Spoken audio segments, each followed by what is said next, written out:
हाँ जी, अज असी अगले क्वेश्चन शुरू करन जा रहे हैं अंक गणितक लड़ी दे।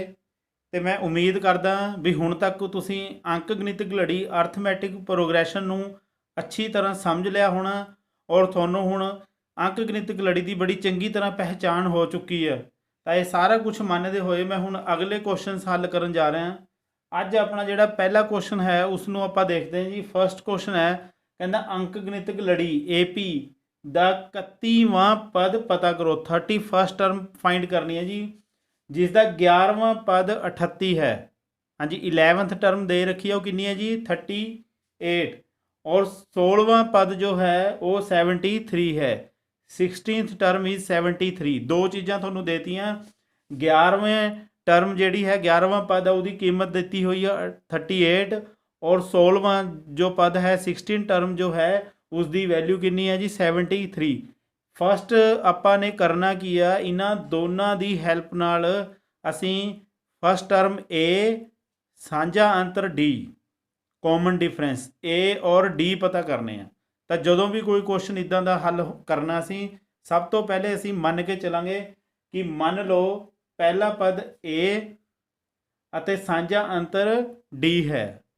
ਸੋ suppose A is the first term and D is the common difference। इदा दे क्वेश्चन दे विच तुसीं हमेशा पहले A और D नूं मन लेना है। तो हुण आपां हल करते हैं जी अगे क्वेश्चन।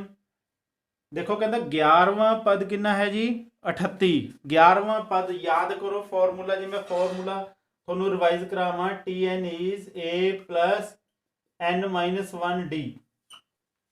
ये फॉर्मूला सी। nth टर्म है तो n पुट करांगे। अगर इत्थे 11th टर्म की गल कर रहा 11वें पद की, तो n की जगह की पुट करना जी 11। तो मेरे को आ जाएगा इत्थे n, इत्थे भी 11 पुट करांगे। कहता T11 11th टर्म कितनी है जी 38। चलो पहले इसे नूं हल करते हैं जी। T11 ਨੂੰ ਕਿਵੇਂ ਲਿਖੋਗੇ ਤੁਸੀਂ? ਇਸ ਫਾਰਮੂਲੇ ਦੇ ਵਿੱਚ n ਦੀ ਵੈਲਿਊ ਪੁੱਟ ਕਰਨੀ ਹੈ। ਇਹ ਆ ਜਾਏਗਾ A प्लस 11 माइनस 1 D बराबर है 38। देखो जिन्ना n दिया है 11वां पद है तो n 11 है, 16 टर्म है तो n 16 हो जाएगा। तो सब तो पहले असी इदा लिखांगे जो सानू स्टेटमेंट च दिया, कहता 11वां पद 38 है। It means T11 is equal to 38। T11 is equal to 38 इदा लिखना पहले। फिर T11 का फॉर्मूला, जिमें TN का ये फॉर्मूला तो T11 का फॉर्मूला हो गया A प्लस N-1। इत्थे n कितना है जी 11। 11 minus 1 bracket close D is equal to 38। इनू तुसी थोड़ा जिहा हल करके देख लो तो यह बन जाएगा A plus 10D is equal to 38। This is your first term. तुसी एक गल इत्थे नोटिस करी है भी जे इत्थे फॉर्मूले च n है तो इत्थे N-1 एक घटा के लिख रहे हैं, मतलब एक चीज़ सबट्रैक्ट हो रहा 1। तो तुसी इस तो बाद सीधा ये वाला स्टैप भी, इस तो बाद तुसी सीधा ये स्टैप भी लिख सकते हैं। हुण इहदे नाल अगे आपां नूं की दिया होया सी, कहंदा 16वां पद 73 है। 16th term is 73। तो आल्सो T16 इज 73। देखो जिमें T11 38 लिखा उदी T16 कि बराबर लिख लिया जी 73 दे। तो T जिमें इसका फार्मूला ये बनया तो इसका फार्मूला इस तो की फार्मूला बनेगा A प्लस आ देखो फार्मूले N-1 है तो आप सीधा की लिख सकते हैं 16 एक माइनस करके 15D इज इक्वल टू 73। मैं एक सीधा लिखता, ये एक तो थोनों फॉर्मूला याद भी रहेगा और क्वेश्चन थोड़ा थोड़ा जिहा छोटा हो जाएगा। तो ये इन्नी गल मैं उम्मीद करदा भी थोनों समझ आ गई होनी है। तो यही कंसैप्ट है, जो एक क्वेश्चन अच्छी तरह तुसीं समझ लोगे फिर बाकी क्वेश्चनों च किसी भी किस्म की दिक्कत नहीं आनी। तो T11 इज 38। T11 नूं क्या लिख लिया जी A प्लस N-1। n कितना इत्थे 11 minus 1 D is equal to जो है वही लिखना 38। A का A आ गया plus 11 minus 1 10D is equal to जो है ये साडी एक समीकरण बन गई। This is equation number 1। ਹੁਣ ਦੂਜਾ ਫਾਰਮੂਲਾ ਇਹਦੇ ਨਾਲ ਕੀ ਸੀ 16th ਟਰਮ ਇਜ਼ 73 ਬਿਲਕੁਲ ਇਦਾਂ ਹੀ ਇਸੇ ਕਨਸੈਪਟ ਦੇ ਉੱਤੇ T16 ਬਰਾਬਰ ਹੈ 73 T16 ਦੀ ਕੀਮਤ ਕਿੰਨੀ ਹੈ 73 T16 ਨੂੰ ਕੀ ਲਿਖਾਂਗੇ A plus n-1 ਫਾਰਮੂਲੇ 'ਚ ਕੀ ਸੀ n-1 ਤਾਂ n 16 ਸੀ 16 'ਚ 1 ਮਾਈਨਸ ਕਰਕੇ ਸਿੱਧਾ 15D ਲਗਾ ਸਕਦੇ ਹੋ ਤੁਸੀਂ A is equal to 73 ਇਹ ਦੋ ਇਕੁਏਸ਼ਨਸ ਆ ਗਈਆਂ ਇਹਨਾਂ ਦੋਹਾਂ ਨੂੰ ਅਸੀਂ ਹੱਲ ਕਰਨਾ ਦੇਖੋ ਆਪਾਂ ਸਮੀਕਰਨਾਂ ਨੂੰ ਹੱਲ ਕਰਨਾ ਸਿੱਖ ਚੁੱਕੇ ਹਾਂ ਤੀਜੇ ਚੈਪਟਰ ਦੇ ਵਿੱਚ ਇਹੀ ਕੁਝ ਸਿਖਾਇਆ ਗਿਆ ਸੀ ਵੀ ਕਿਵੇਂ ਤੁਸੀਂ ਦੋ ਸਮੀਕਰਨਾਂ ਨੂੰ ਹੱਲ ਕਰਨਾ ਹੈ ਮੈਂ ਹੁਣ ਇਹਨਾਂ ਨੂੰ ਹੱਲ ਕਰ ਰਿਹਾ ਹੁਣ ਇਸ ਲਈ A plus 15D ਬਰਾਬਰ ਹੈ 73 ਤੇ ਇਹ ਵਾਲੀ ਫਸਟ ਟਰਮ ਹੈ A plus 10D is equal to 38 ਯਾਦ ਕਰੋ ਤੀਜੇ ਚੈਪਟਰ ਦੇ ਹਿਸਾਬ ਨਾਲ ਮੈਂ ਉੱਥੇ ਆਪਾਂ x ਔਰ y ਦੀ ਵੈਲਿਊਜ਼ ਫਾਈਂਡ ਕਰਦੇ ਸੀ ਪਤਾ ਕਰਦੇ ਸੀ ਇੱਥੇ ਅਸੀਂ a ਔਰ d ਦੀ ਇਹਦੇ ਵਿੱਚ ਕਰਨਾ ਗਿਆ ਸੀ ਹੇਠ ਵਾਲੀਆਂ ਰਕਮਾਂ ਦੀਆਂ ਨਿਸ਼ਾਨੀਆਂ ਚੇਂਜ ਕਰਤੀਆਂ ਇੱਥੇ ਪਲੱਸ ਹੈ ਤਾਂ ਮਾਈਨਸ ਇੱਥੇ ਪਲੱਸ ਹੈ ਤਾਂ ਮਾਈਨਸ ਇੱਥੇ ਪਲੱਸ ਹੈ ਤਾਂ ਮਾਈਨਸ a ਨਾਲ ਇਹ ਕੈਂਸਲ ਹੋ ਗਿਆ 15 ਦੇ ਵਿੱਚੋਂ 10 ਹੁਣ ਮਾਈਨਸ ਹੋ ਰਿਹਾ ਇਹ ਵਾਲਾ ਸਾਈਨ ਤੁਸੀਂ ਭੁੱਲ ਜਾਣਾ 15 ਦੇ ਵਿੱਚੋਂ 10 ਮਾਈਨਸ ਕਰੇ ਕਿੰਨੇ ਰਹਿ ਗਏ 5 ਨਾਲ ਕੌਣ ਹੈ ਜੀ d ਬਰਾਬਰ ਦੇ ਥੱਲੇ ਬਰਾਬਰ ਆ ਗਿਆ ਇੱਥੇ ਆ ਗਿਆ 73 ਦੇ ਵਿੱਚੋਂ 38 ਕੀ ਕਰਨੇ ਜੀ ਮਾਈਨਸ ਇਧਰੋਂ ਹਾਂਸਲ ਲੈ ਲਿਆ ਕੈਰੀ ਇਹ 13 ਚੋਂ ਅਸੀਂ 8 ਮਾਈਨਸ ਕਰੇ ਕਿੰਨੇ ਰਹਿ ਗਏ ਜੀ 5 ਇੱਥੇ ਰਹਿ ਗਏ 6 ਚੋਂ 3 ਮਾਈਨਸ ਕਰੇ 3 ਦੋਹਾਂ ਚੋਂ ਵੱਡੀ ਰਕਮ 73 ਪੋਜ਼ਿਟਿਵ ਆ ਜਾਏਗਾ ਤਾਂ ਇੱਥੇ ਮੈਂ d ਦੀ ਕੀਮਤ ਕੱਢਾਂਗਾ ਜੀ d ਕੀ ਆ ਜਾਏਗਾ ਇਸ ਲਈ ਮੇਰੇ ਕੋਲ d ਜੋ ਆਏਗਾ d ਆ ਜਾਏਗਾ 35 ਇਹ 5 ਕਿੱਥੇ ਜਾਏਗਾ ਇਸ ਦੇ ਨੀਚੇ 5 ਕਿੱਥੇ ਜਾਏਗਾ ਜੀ ਨੀਚੇ ਇਹ 5 ਨਾਲ ਕੱਟ ਜਾਏਗਾ 5 7 35 ਤਾਂ ਮੇਰੇ ਕੋਲ d ਬਰਾਬਰ ਕਿੰਨਾ ਆ ਜਾਏਗਾ ਜੀ 7 d ਦੀ ਕੀਮਤ ਆ ਗਈ ਬਹੁਤ ਹੀ ਆਸਾਨ ਤਰੀਕੇ ਨਾਲ ਅਸੀਂ ਇਹ d ਦੀ ਕੀਮਤ ਕੱਢੀ ਆ ਔਰ ਇਸ ਨਾਲ ਤੁਹਾਡੀ ਹੁਣ ਤੀਜਾ ਚੈਪਟਰ ਜਿਹੜਾ ਤੁਸੀਂ ਕਰਕੇ ਹਟੇ ਆ ਉਸ ਦੇ ਸਵਾਲਾਂ ਦੀ ਤੁਹਾਡੀ ਦੁਹਰਾਈ ਸ਼ੁਰੂ ਹੋ ਗਈ ਹੈ ਮੰਨ ਕੇ ਚਲੋ ਤੁਸੀਂ d ਦੀ ਕੀਮਤ ਕਿੰਨੀ ਆ ਗਈ ਜੀ 7 ਹੁਣ ਅਸੀਂ a ਦੀ ਕੀਮਤ ਕੱਢਣੀ ਆ ਜਾਂ ਤਾਂ ਇਹਨਾਂ ਨੂੰ ਦੁਬਾਰਾ ਕਰ ਲਓ ਜਾਂ ਫਿਰ d ਦੀ ਕੀਮਤ 1 ਚ ਭਰ ਦਿਓ ਜਾਂ ਤੁਸੀਂ 2 ਚ ਭਰ ਦਿਓ ਤੁਹਾਡੀ ਇੱਛਾ ਹੈ d ਦੀ ਕੀਮਤ 1 ਵਿੱਚ ਭਰੋ ਪੁੱਟ ਇਨ 1 ਕੀ ਹੈ ਜੀ ਇੱਕ ਸਮੀਕਰਨ a plus 10 ਧਿਆਨ ਨਾਲ ਦੇਖੋ ਸਮੀਕਰਨ ਇੱਕ ਨੂੰ a plus 10d 10 ਔਰ d ਇਹਨਾਂ 'ਚ ਕਿਸ ਚੀਜ਼ ਦਾ ਸਾਈਨ ਹੁੰਦਾ ਜੀ ਮਲਟੀਪਲੀਕੇਸ਼ਨ ਦਾ ਤਾਂ ਇਨਟੂ d ਨੂੰ ਹਟਾ ਕੇ ਉਸ ਦੀ ਵੈਲਿਊ ਕਿੰਨੀ ਆਈ ਹੈ 7 ਨੂੰ ਪੁੱਟ ਕਰਾਂਗਾ ਇਜ਼ ਇਕੁਅਲ ਟੂ ਕਿੰਨਾ ਹੈ 38 ਤਾਂ ਇਹ ਆ ਜਾਏਗਾ a plus 10 ਨੂੰ 7 ਨਾਲ ਗੁਣਾ ਕਰਿਆ 70 38 a ਆ ਜਾਏਗਾ 38 70 ਨੂੰ ਪਲੱਸ ਹੈ ਚੱਕ ਕੇ ਦੂਜੇ ਪਾਸੇ ਜਾ ਕੇ 70 ਹੋ ਜਾਏਗਾ ਜੀ ਮਾਈਨਸ ਦਾ ਤਾਂ ਇੱਥੋਂ ਮੇਰੇ ਕੋਲ a ਦੀ ਵੈਲਿਊ ਨਿਕਲ ਕੇ ਆਏਗੀ ਤੁਸੀਂ ਹੁਣ 70 ਦੇ ਵਿੱਚੋਂ 38 ਘਟਾਓ ਦੇਖੋ 10 ਚੋਂ 8 ਗਏ 2 ਕਿੰਨਾ ਆਏਗਾ ਜੀ 10 ਮਾਈਨਸ 8 2 ਇੱਥੇ 6 ਰਹਿ ਗਏ 6 ਮਾਈਨਸ 3 ਕਿੰਨਾ ਆ ਗਿਆ ਜੀ 3 ਔਰ ਸਾਈਨ ਵੱਡੀ ਰਕਮ ਦਾ ਵੱਡਾ ਕੌਣ ਹੈ 70 ਤਾਂ ਇਹ ਆ ਜਾਏਗਾ ਮਾਈਨਸ ਤਾਂ ਇਹ ਆ ਜਾਏਗੀ d ਦੀ ਵੈਲਿਊ ਇਹ ਆ ਗਈ ਸਾਡੇ ਕੋਲ a ਦੀ ਵੈਲਿਊ ਹੁਣ ਕੁਐਸਚਨ ਕੋਈ ਵੀ ਇਦਾਂ ਦਾ ਕੁਐਸਚਨ ਆ ਜਾਏ ਸਭ ਤੋਂ ਪਹਿਲੇ ਤੁਸੀਂ ਇਦਾਂ ਹੀ ਹੱਲ ਕਰਨਾ ਹਰੇਕ ਕੁਐਸਚਨ ਪਹਿਲੇ a ਔਰ d ਫਾਈਂਡ ਕਰਨੇ ਆ ਪਤਾ ਕਰਨੇ ਆ ਉਸ ਤੋਂ ਬਾਅਦ ਹੁਣ ਅਸੀਂ ਦੇਖਾਂਗੇ ਵੀ ਸਾਨੂੰ ਕੁਐਸਚਨ ਦੇ ਵਿੱਚ ਪੁੱਛਿਆ ਗਿਆ ਕੀ ਹੈ ਧਿਆਨ ਨਾਲ ਸਟਾਰਟਿੰਗ ਦੇ ਵਿੱਚ ਸਟੇਟਮੈਂਟ ਪੜੋ ਦੁਬਾਰਾ ਕਹਿੰਦਾ AP ਦਾ 31ਵਾਂ ਪਦ ਪਤਾ ਕਰੋ find 31st term of N AP ਤਾਂ 31ਵਾਂ ਪਦ ਪਤਾ ਕਰਨਾ ਹੈ ਜੀ ਤਾਂ ਉਹਦੇ ਲਈ ਆਪਾਂ ਲਿਖਾਂਗੇ ਨਾਓ Tn is a plus n minus 1 into d 31ਵਾਂ ਪਦ ਜਦੋਂ ਪਦ ਜਾਂ ਟਰਮ ਦੀ ਗੱਲ ਕਰੇਗਾ ਤਾਂ ਹਮੇਸ਼ਾ Tn ਦਾ ਫਾਰਮੂਲਾ ਲਗਾਉਣਾ ਤਾਂ ਹੁਣ ਇੱਥੇ ਤੁਸੀਂ 31ਵਾਂ n ਦੀ ਵੈਲਿਊ 31 ਪੁੱਟ ਕਰਨੀ ਹੈ ਕਿਉਂ ਕਿਉਂਕਿ 31ਵਾਂ ਪਦ ਪਤਾ ਕਰਨਾ ਹੈ we have to find 31st term ਤਾਂ ਇਹ ਆ ਜਾਏਗਾ a minus 32 a ਦੀ ਵੈਲਿਊ a ਨੂੰ ਹਟਾ ਕੇ -32 ਪਲੱਸ n की वैल्यू आ गई 31 माइनस 1 गुणा d, d कितना आया सी जी 7, ये आ जाएगा माइनस 32 प्लस ये आ जाएगा 30 गुणा 7, 31 जो 1 माइनस 30 तो 7, ये आ जाएगा माइनस 32, इनू गुणा करो 210।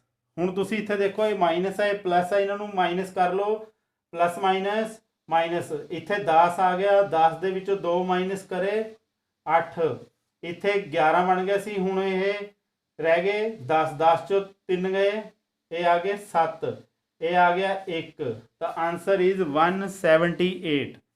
ਤਾਂ ਇਹ ਆ ਗਿਆ ਤੁਹਾਡਾ 31ਵਾਂ ਪਦ, 31st term of N AP is 178। ਉਮੀਦ ਕਰਦਾ ਵੀ ਇਹ ਕੁਐਸਚਨ ਤੁਹਾਨੂੰ ਅੱਛੀ ਤਰ੍ਹਾਂ ਸਮਝ ਆ ਗਿਆ ਹੋਣਾ, ਔਰ ਇਹ ਕੁਐਸਚਨ ਜਿਹੜਾ ਹੈ ਬੇਹੱਦ ਆਸਾਨ ਕੁਐਸਚਨ ਹੈ, ਔਰ ਇਸ ਕੁਐਸਚਨ ਨੂੰ ਤੁਸੀਂ ਅਗਰ ਆਪਣੇ ਆਪ ਠੰਡੇ ਦਿਮਾਗ ਨਾਲ ਹੱਲ ਕਰਨ ਦੀ ਕੋਸ਼ਿਸ਼ ਕਰੋਗੇ ਤਾਂ ਇਹ ਬਹੁਤ ਛੇਤੀ ਤੁਹਾਨੂੰ ਸਮਝ ਆ ਜਾਏਗਾ। ਹੁਣ ਮੈਂ ਇਹਦੇ ਨਾਲ ਦੇ 1-2 ਕੁਐਸਚਨ ਹੋਰ ਕਰਾਵਾਂਗਾ ਤਾਂ ਜੋ ਕਿ ਤੁਹਾਨੂੰ ਇਹ ਕੁਐਸਚਨ ਅੱਛੀ ਤਰ੍ਹਾਂ ਸਮਝ ਆ ਜਾਣ।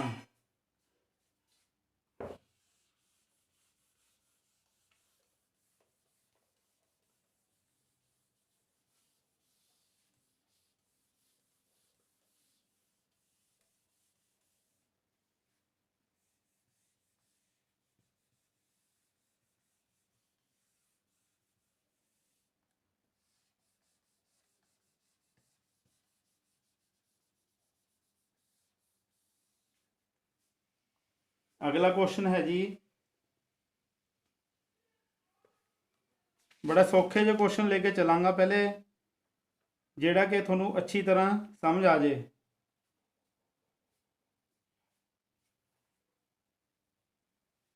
अगला क्वेश्चन है जी,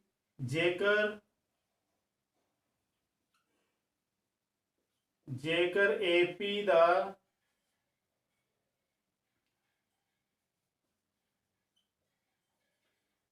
तीसरा पद,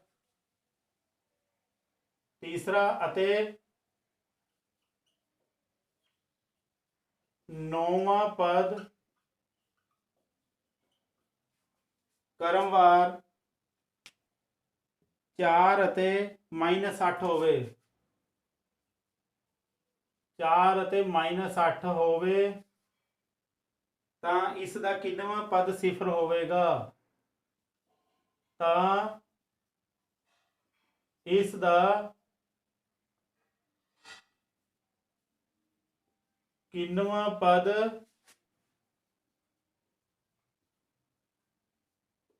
ਸਿਫਰ ਹੋਵੇਗਾ। ਬਹੁਤ ਹੀ ਆਸਾਨ ਕੁਐਸਚਨ ਹੈ, ਜੇ ਇਸ ਨੂੰ ਕੁਐਸਚਨ ਨੂੰ ਤੁਸੀਂ ਸਮਝਣ ਦੀ ਕੋਸ਼ਿਸ਼ ਕਰੋ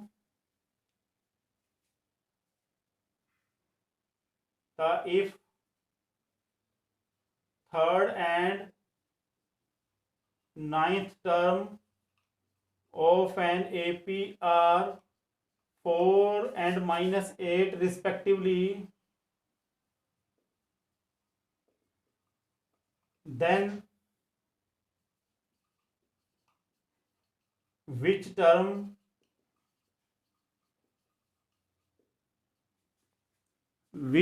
will be 0।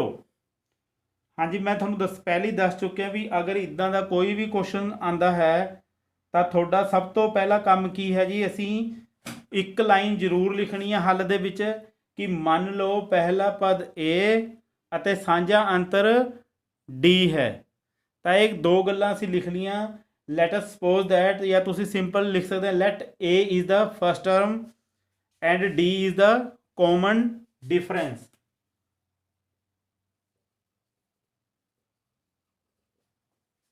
ये लाइन तो फिक्स हो जाएगी इन्हां सारे सवालों के विच। हुण आपां क्वेश्चन नूं रीड करते हैं जी भी क्वेश्चन दे विच दिता वा की है।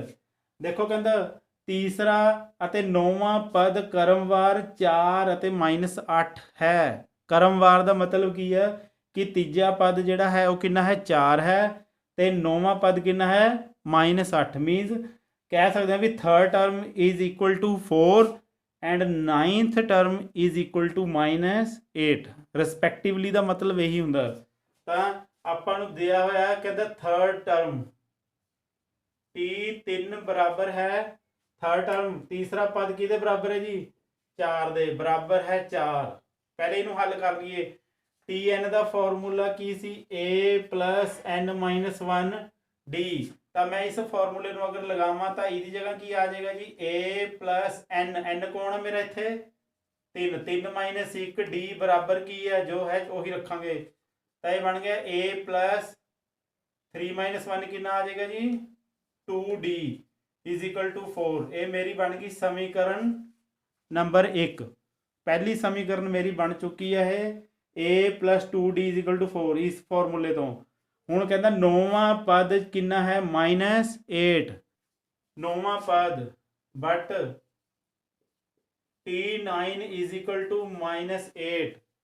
ਇਹ ਆਪਣੇ ਕੋਲੋਂ ਨਹੀਂ ਕੁਐਸਚਨ ਨੂੰ ਧਿਆਨ ਨਾਲ ਪੜ੍ਹ ਕੇ ਦੇਖੋ। ਨੌਵਾਂ ਪਦ ਕਰਮਵਾਰ -8 ਆ ਗਿਆ ਤਾਂ t9 ਨੂੰ ਮੈਂ ਕਿੰਨੇ ਪੁੱਟ ਕਰ ਲਿਆ ਜੀ -8।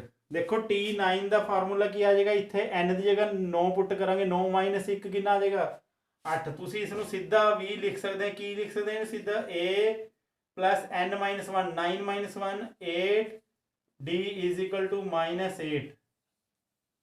ਇਹ ਆ ਗਈ ਇਕੁਏਸ਼ਨ ਨੰਬਰ 2। ਹੁਣ ਇਸ ਕੁਐਸਚਨ ਨੂੰ ਬਿਲਕੁਲ ਉਸੇ ਤਰ੍ਹਾਂ ਹੀ ਹੱਲ ਕਰਾਂਗੇ ਜਿਵੇਂ ਆਪਾਂ ਹੁਣ ਕੁਐਸਚਨ ਹੱਲ ਕਰਕੇ ਹਟੇ ਹਾਂ ਜੀ।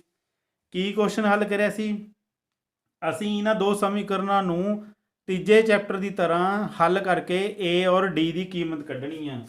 ਹੁਣ ਇਸ ਲਈ ਆਪਣੇ ਕੋਲ ਆ ਗਿਆ a plus 8d -8। ਇਸ ਦੇ ਵਿੱਚੋਂ ਇਹ ਵਾਲੀ ਸਮੀਕਰਨ ਮੈਂ ਮਾਈਨਸ ਕਰਾਂਗਾ। ਇਹਨੂੰ ਲਿਖਾਂਗਾ a plus 2d is equal to 4 minus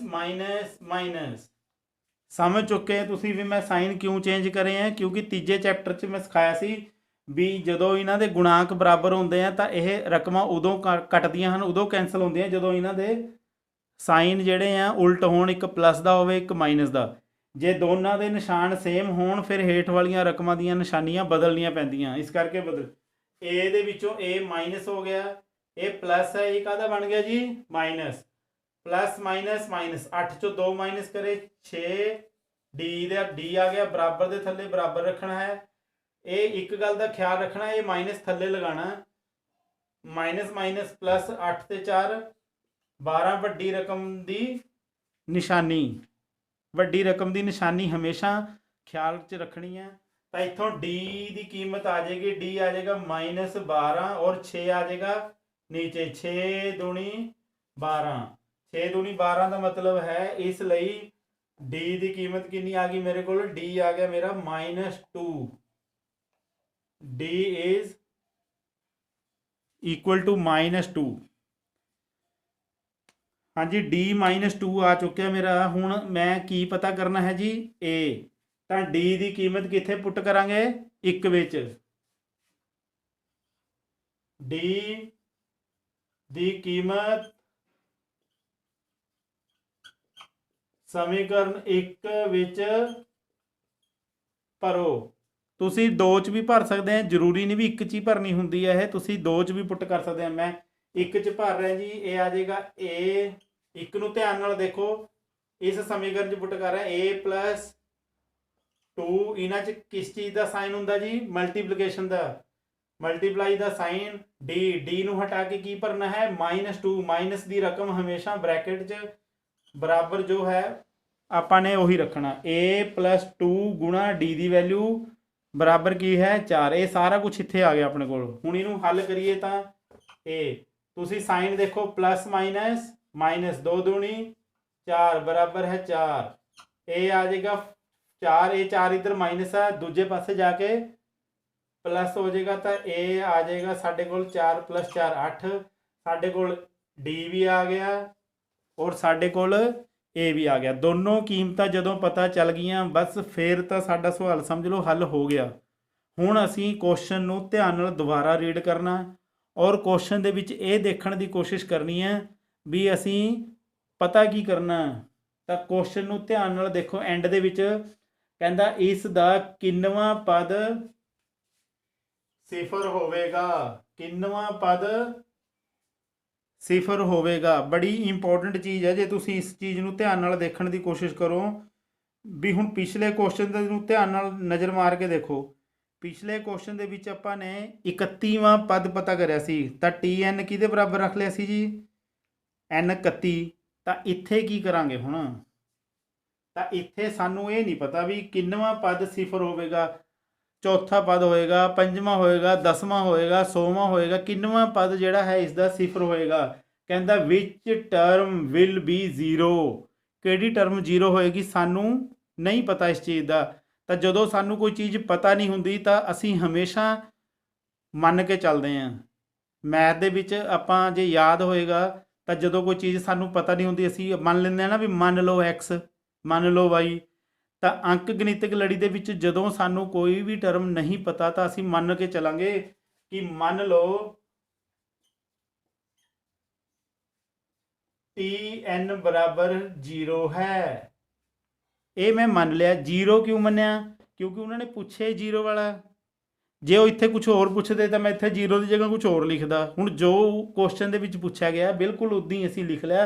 ਕਹਿੰਦਾ ਇਸ ਦਾ ਕਿੰਨਵਾਂ ਪਦ ਸਿਫਰ ਹੈ, ਸਿਫਰ ਮੀਨ 0 ਹੈ। ਤਾਂ ਮੈਂ ਮੰਨ ਲਿਆ ਵੀ TN ਬਰਾਬਰ ਕੀ ਹੈ, 0 ਹੈ। ਹੁਣ ਮੈਂ ਕਰਨਾ ਕੁਛ ਨਹੀਂ, TN ਦੇ ਥੱਲੇ ਉਸ ਦਾ ਫਾਰਮੂਲਾ ਪੁੱਟ ਕਰ ਦਾਂਗਾ A ਪਲੱਸ N-1D ਬਰਾਬਰ ਹੈ 0।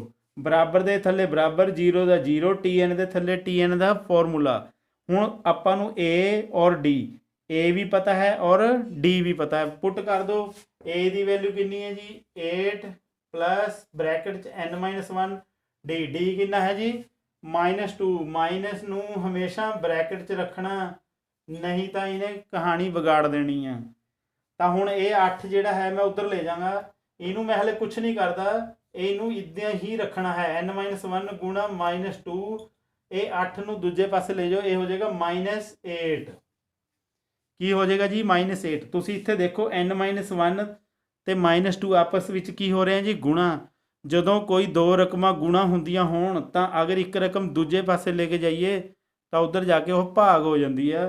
ਕਹਿਣ ਦਾ ਮੇਰਾ ਭਾਵ ਕੀ ਹੈ ਕਿ N-1 ਜੋ ਹੈ ਇੱਧਰ ਰਹਿ ਜਾਏਗਾ, -8 ਇਹ 2 ਜਾਏਗਾ ਇਹਦੇ ਨੀਚੇ, ਮਾਈਨਸ ਨਾਲ ਮਾਈਨਸ ਕੈਂਸਲ ਹੋ ਗਿਆ, 2 4 ਦਾ 8। ਤਾਂ ਮੇਰੇ ਕੋਲ ਆ ਗਿਆ N-1 = 4। ਉਮੀਦ ਕਰਦਾ ਵੀ ਇਹ ਗੱਲ ਸਮਝ ਆ ਰਹੀ ਹੈ। N-1 ਬਰਾਬਰ ਕਿੰਨਾ ਆ ਗਿਆ ਜੀ, 4। N ਪਤਾ ਕਰਨਾ, N ਦੇ ਨਾਲ ਕੌਣ ਬੈਠਾ, -1 ਚੱਕ ਲੈ ਜੋ ਦੂਜੇ ਪਾਸੇ, ਕਾਹਦਾ ਹੋ ਜਾਏਗਾ N = 4, 1 ਉਸ ਸਾਈਡ ਜਾ ਕੇ ਪਲੱਸ। ਤਾਂ N = ਕੀ ਆ ਗਈ, N ਦੀ ਵੈਲਿਊ 5। ਇਹਦਾ ਮਤਲਬ ਕੀ ਹੈ ਕਿ ਕਿੰਨਵੀਂ ਟਰਮ 0 ਹੋਏਗੀ ਜੀ, ਪੰਜਵੀਂ। ਇਸ ਲਈ AP ਦਾ ਪੰਜਵਾਂ ਪਦ ਸਿਫਰ ਹੋਵੇਗਾ, means its fifth term will be 0। ਤਾਂ ਇਹ ਬੜਾ ਹੀ ਆਸਾਨ ਕੁਐਸਚਨ ਸੀ। ਉਮੀਦ ਕਰਦਾ ਵੀ ਇਹ ਕੁਐਸਚਨ ਤੁਹਾਨੂੰ ਸਮਝ ਆ ਗਿਆ ਹੋਣਾ, ਕਿਉਂਕਿ ਪਹਿਲਾ ਕੁਐਸਚਨ ਬਿਲਕੁਲ ਇਸੇ ਹੀ ਪੈਟਰਨ ਦਾ ਸੀ। ਅੱਧੇ ਤੋਂ ਵੱਧ ਕੁਐਸਚਨ ਸਾਡਾ ਸੇਮ ਚੱਲਿਆ ਆ ਰਿਹਾ। ਇਵੇਂ ਇਸ ਕੁਐਸਚਨ 'ਚ ਵੀ ਪਹਿਲੇ ਅਸੀਂ A ਪਤਾ ਕਰਿਆ, ਫਿਰ D ਫਾਈਂਡ ਕਰਿਆ। A ਔਰ D ਜਦੋਂ ਵੈਲਿਊਜ਼ ਸਾਡੀਆਂ ਫਾਈਂਡ ਹੋ ਗਈਆਂ, ਪਤਾ ਕਰ ਲਈਆਂ ਅਸੀਂ, ਫਿਰ ਅਸੀਂ ਕੁਐਸਚਨ ਨੂੰ ਪੜ੍ਹਿਆ, ਦੁਬਾਰਾ ਪੜ੍ਹ ਕੇ ਇਹ ਦੇਖਿਆ ਵੀ ਅਸੀਂ ਪਤਾ ਕੀ ਕਰਨਾ ਹੈ। ਐਕਚੁਅਲ 'ਚ ਜੋ ਅਸੀਂ ਪਤਾ ਕਰਨਾ ਹੈ ਉਹ ਅਸੀਂ ਲਿਖ ਲਿਆ ਅਤੇ ਉਸ 'ਚ ਵੈਲਿਊਜ਼ ਪੁੱਟ ਕਰੀਆਂ ਤਾਂ ਸਾਡਾ ਆਨਸਰ ਆ ਗਿਆ। ਤਾਂ ਇਹ ਕੁਐਸਚਨ ਬੇਹੱਦ ਆਸਾਨ ਕੁਐਸਚਨ ਹਨ ਅੰਕ ਗਣਿਤਕ ਲੜੀ ਦੇ, ਕਿਉਂਕਿ ਬੇਹੱਦ ਆਸਾਨ ਚੈਪਟਰ ਹੈ ਜੀ। ਹੁਣ ਮੈਂ ਇਸ ਤੋਂ ਅਗਲਾ ਕੁਐਸਚਨ ਸ਼ੁਰੂ ਕਰਾਵਾਂਗਾ। ਉਮੀਦ ਕਰਦਾ ਵੀ ਇਹ ਕੁਐਸਚਨ ਤੁਹਾਨੂੰ ਸਮਝ ਆ ਗਿਆ ਹੋਣਾ।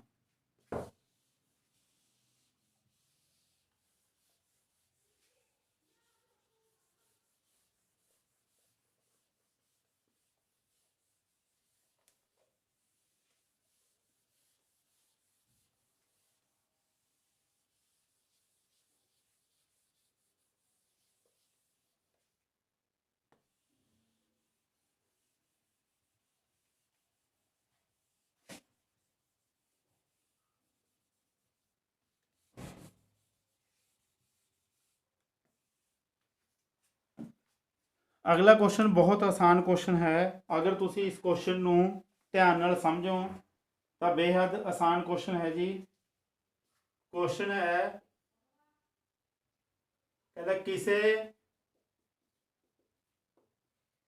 ਏਪੀ ਦਾ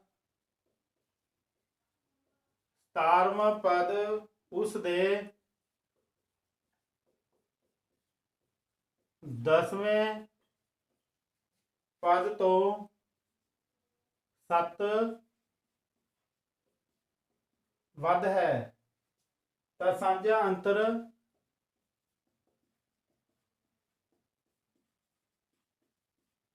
ਪਤਾ ਕਰੋ। ਕੁਐਸਚਨ ਨੂੰ ਧਿਆਨ ਨਾਲ ਪੜੋ, ਬੇਹੱਦ ਆਸਾਨ ਕੁਐਸਚਨ ਹੈ। ਕੋਈ ਏਪੀ ਹੈ ਜਿਹਦਾ 17ਵਾਂ ਪਦ ਉਸ ਦੇ 10ਵੇਂ ਪਦ ਤੋਂ 7 ਵੱਧ ਹੈ ਤਾਂ ਸਾਂਝਾ ਅੰਤਰ ਪਤਾ ਕਰੋ।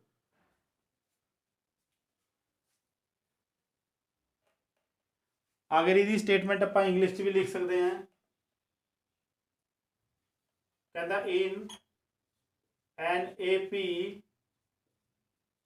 17th term is 7 greater या कह लो greater than 10th term by 7, greater than 10th term by 7, find D, D means common difference। ਦੇਖੋ ਇਦਾਂ ਦੇ ਕੁਐਸਚਨਸ ਨੂੰ ਹੱਲ ਕਰਨ ਦੇ ਲਈ ਸਭ ਤੋਂ ਪਹਿਲੀ ਲਾਈਨ ਆਪਣੀ ਬਿਲਕੁਲ ਉਦਾਂ ਹੀ ਕੰਮ ਕਰਨਾ ਜਿਵੇਂ ਆਪਾਂ ਨੇ ਪਹਿਲੇ ਕਰਿਆ ਵੀ ਮੰਨ ਲਓ ਪਹਿਲਾ ਪਦ ਕੀ ਹੈ ਜੀ A, ਸਾਂਝਾ ਅੰਤਰ ਕੀ ਹੈ ਸਾਡਾ D, D ਹੈ। let us suppose that A is the first term and D is the common difference। ਇਹ ਤਾਂ ਲਿਖਣਾ ਹੀ ਲਿਖਣਾ। ਹੁਣ ਕੁਐਸਚਨ ਨੂੰ ਧਿਆਨ ਨਾਲ ਪੜੋ। ਇਸ ਕੁਐਸਚਨ ਇਹ ਬਹੁਤ ਆਸਾਨ ਕੁਐਸਚਨ ਹੈ। ਹੁਣ ਇਹਦੀ ਸਟੇਟਮੈਂਟ ਜੋ ਹੈ ਉਸ ਸਟੇਟਮੈਂਟ ਤੋਂ ਇੱਕ ਇਕੁਏਸ਼ਨ ਬਣਾਉਣੀ ਆ। ਸਟੇਟਮੈਂਟ ਨੂੰ ਪੜ੍ਹਨ ਦੀ ਹੈਬਿਟ ਬਣਾਓ, ਉਹਨੂੰ ਸਮਝਣ ਦੀ ਕੋਸ਼ਿਸ਼ ਕਰੋ ਔਰ ਸਮਝ ਕੇ ਜੋ ਸਟੇਟਮੈਂਟ ਕਹਿ ਰਹੀ ਹੈ ਉਸ ਦੇ ਅਕੋਰਡਿੰਗ ਹੀ ਆਪਾਂ ਨੇ ਇੱਕ ਸਟੇਟਮੈਂਟ ਬਣਾਉਣੀ ਹੈ, ਇਕੁਏਸ਼ਨ ਬਣਾਉਣੀ ਹੈ। ਦੇਖੋ ਕਹਿੰਦਾ ਕਿਸੇ ਏਪੀ ਵਿੱਚ 17ਵਾਂ ਪਦ ਉਸ ਦੇ 10ਵੇਂ ਪਦ ਤੋਂ 7 ਵੱਧ ਹੈ। ਕੀ ਮਤਲਬ ਹੈ? ਕਹਿੰਦਾ ਅਕੋਰਡਿੰਗ ਟੂ ਕੁਐਸਚਨ, ਕੁਐਸਚਨ ਦੇ ਅਨੁਸਾਰ, ਪ੍ਰਸ਼ਨ ਦੇ ਅਨੁਸਾਰ। ਕੁਐਸਚਨ ਕੀ ਕਹਿੰਦਾ?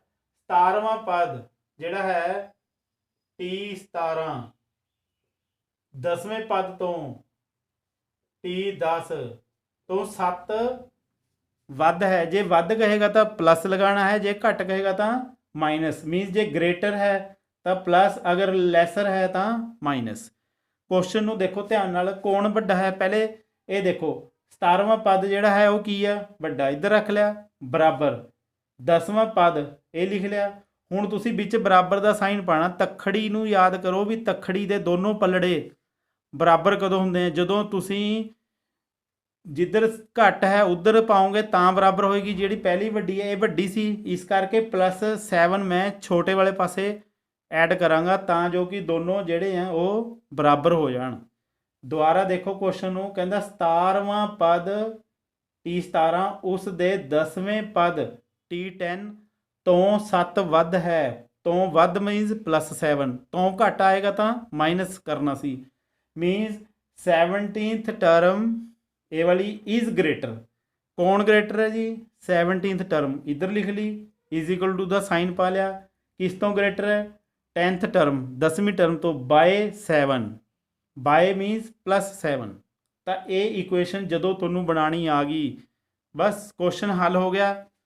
ਹੁਣ T17 ਦੇਖੋ Tn the formula Ki C? A + n-1 D। ਤਾਂ T17 ਦਾ ਫਾਰਮੂਲਾ ਕੀ ਹੋ ਜਾਏਗਾ? ਇਹ ਹੋ ਜਾਏਗਾ A + n ਕੀ ਹੈ ਇੱਥੇ 17, 17 - 1 D ਬਰਾਬਰ ਦਾ ਬਰਾਬਰ ਪਾ ਦੇਣਾ। ਇਸ ਦੀ ਵੈਲਿਊ ਕੀ ਆਏਗੀ? A + n - 1 D। n ਕੌਣ ਹੈ? 10 - 1 D। ਪਲੱਸ 'ਚ ਕੌਣ ਹੈ? 7। ਉਮੀਦ ਕਰਦਾ ਇਹ ਸਮਝ ਆ ਗਿਆ ਹੋਣਾ। ਇਹਨੂੰ ਇੱਕ ਲਾਈਨ ਨੂੰ ਹੋਰ ਮੈਂ ਸੈੱਟ ਕਰਦਾ। A + 7 - 17 - 1 16 D। A + 10 minus 1 9d + 7 ਇਹ ਵੀ a ਹੈ ਇਹ ਵੀ a ਹੈ, ਦੋਨੋਂ ਪਾਸੇ a ਕੈਂਸਲ ਹੋ ਗਏ ਜੀ। ਕਲੀਅਰ ਹੋ ਗਈ। ਇਹ ਆ ਗਿਆ ਸਾਡੇ ਕੋਲ 16d, ਇਹ 9d ਉਸ ਪਾਸੇ ਇੱਧਰ ਲਿਆਓ, ਕਾਹਦਾ ਹੋ ਜਾਏਗਾ -9d ਇਜ਼ ਟੂ ਕੀ ਰਹਿ ਗਿਆ, ਜਦੋਂ ਇਹ ਉੱਠ ਕੇ ਇੱਧਰ ਆ ਗਿਆ ਇੱਧਰ ਕੀ ਰਹਿ ਗਿਆ +7। ਕਲੀਅਰ। 16d ਦੇ ਵਿੱਚੋਂ 9d ਤੁਸੀਂ ਮਾਈਨਸ ਕਰਕੇ ਦੇਖੋ, you will get 7d is to 7। d ਆ ਜਾਏਗਾ 7 ਬਟੇ ਚ ਕੀ ਆ ਜਾਏਗਾ 7 ਏਕਮ 7, ਤਾਂ d ਆ ਜਾਏਗਾ ਸਾਡਾ 1। ਇਹੀ ਉਹਨਾਂ ਨੇ ਪੁੱਛਿਆ ਸੀ, ਕਹਿੰਦਾ ਫਾਈਂਡ d, ਸਾਂਝਾ ਅੰਤਰ ਪਤਾ ਕਰੋ, ਹੋ ਗਿਆ। ਮੇਨ ਤਾਂ ਤੁਹਾਡੀ ਇਹ ਵਾਲੀ ਸਮੀਕਰਨ ਸੀ, ਇਹ ਸਮੀਕਰਨ ਬਣਾਉਣੀ ਬਹੁਤ ਜ਼ਰੂਰੀ ਹੈ। ਜੇ ਇਸ ਸਮੀਕਰਨ ਨੂੰ ਬਣਾਉਣ ਦੇ ਵਿੱਚ ਗਲਤੀ ਹੋ ਰਹੀ ਹੈ ਤਾਂ ਇਹਦਾ ਮਤਲਬ ਅੱਗੇ ਕੁਐਸਚਨ ਤਾਂ ਗਲਤ ਹੋਏਗਾ ਹੀ। ਇਸ ਕਰਕੇ ਸਾਰੀ ਕੰਸੰਟਰੇਸ਼ਨ ਜਿਹੜੀ ਹੈ ਇਸ ਦੇ ਉੱਤੇ ਲਗਾਉਣੀ ਹੈ। ਅਸੀਂ ਇਹਨੂੰ ਬਾਰ-ਬਾਰ ਕੁਐਸਚਨ ਨੂੰ ਪੜ੍ਹੋ ਤੇ ਇਹ ਸੋਚੋ ਵੀ ਮੈਂ ਸਹੀ ਲਿਖਿਆ, ਫਿਰ ਤੁਸੀਂ ਆਪ ਬਣਾ ਕੇ ਦੇਖੋ। ਬਾਕੀ ਕੁਐਸਚਨਸ ਜਿਹੜੇ ਇਹਦੇ ਨਾਲ ਦੇ ਆ ਉਹਨਾਂ ਨੂੰ ਵੀ ਕਰਨ ਦੀ ਕੋਸ਼ਿਸ਼ ਕਰੋ ਤਾਂ ਜੋ ਕਿ ਉਹ ਕੁਐਸਚਨ ਤੁਹਾਨੂੰ ਅੱਛੀ ਤਰ੍ਹਾਂ ਸਮਝ ਆ ਜਾਣ। ਉਮੀਦ ਕਰਦਾ ਵੀ ਇਹ ਸਾਰੇ ਕੁਐਸਚਨ ਤੁਹਾਨੂੰ ਜਿਹੜੇ ਆ ਬੜੇ ਅੱਛੀ ਤਰ੍ਹਾਂ ਸਮਝ ਆ ਗਏ ਹੋਣਗੇ ਤੇ ਇਹਨਾਂ ਕੁਐਸਚਨਸ ਨੂੰ ਤੁਸੀਂ ਕਰਕੇ ਦੇਖੋ। ਇਹਨਾਂ ਦੀ ਨਾਲ ਦੀਆਂ ਜਿੰਨੀਆਂ ਵੀ ਉਦਾਹਰਨਾਂ ਬੁੱਕ ਦੇ ਵਿੱਚ ਦਿੱਤੀਆਂ ਹੋਈਆਂ ਉਹਨਾਂ ਦੀਆਂ ਰਕਮਾਂ ਪੜ੍ਹੋ, ਬਿਨਾਂ ਦੇਖੇ ਹੱਲ ਕਰੋ, ਬਿਲਕੁਲ ਇਸੇ ਪੈਟਰਨ 'ਤੇ ਹੱਲ ਹੋਣਗੀਆਂ। ਉਮੀਦ ਕਰਦਾ ਵੀ ਅੱਜ ਦਾ ਲੈਕਚਰ ਤੁਹਾਨੂੰ ਸਮਝ ਆ ਗਿਆ ਹੋਣਾ। ਸੋ ਮਿਲਦੇ ਹਾਂ ਹੁਣ ਅਗਲੇ ਲੈਕਚਰ ਦੇ। Thank you.